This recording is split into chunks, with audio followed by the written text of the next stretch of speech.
কাঁকড়া মাছ কাটার জন্য প্রথমে কাঁকড়ার বড় পা বা ঠ্যাং দুটো ধরেই ভেঙে ফেলতে হবে।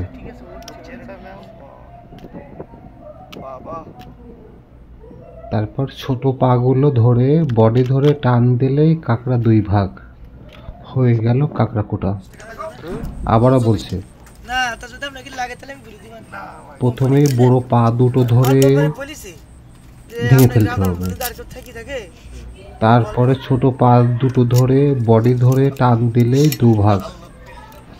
কাঁকড়া ভাগ হয়ে যাওয়ার পর কাঁকড়ার সাইডের যে আঁশগুলো থাকে ওটা বটি দিয়ে কেটে নেবেন। এটা তো গেল প্রথম ধাপ। দ্বিতীয় ধাপ কিন্তু একটা আছে, সেটা হলো কাঁকড়ার ভিতরে ঘিলু একটু পরিষ্কার করতে হবে। ঘিলুর ভিতরে একটু ময়লা থাকে, অনেকে বলে গিরা ময়লা, তাই বলে কাঁকড়ার পায়খানা। এটা পরিষ্কার করতে হবে, তা না হলে কাঁকড়াতে হালকা গন্ধ আসে, সেটা আমি দেখাবো। এটা কিন্তু খোলার ভিতরে থাকে, এটা খেয়াল করবেন, ভিডিওতে আসছে।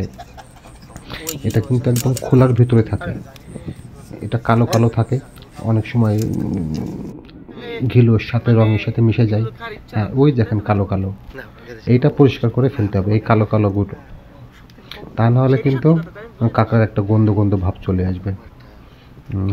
মোটামুটি কাটা কাটা শেষ। এবার ছোট ছোট ঠ্যাংগুলো কেটে সাইজ করে নেব।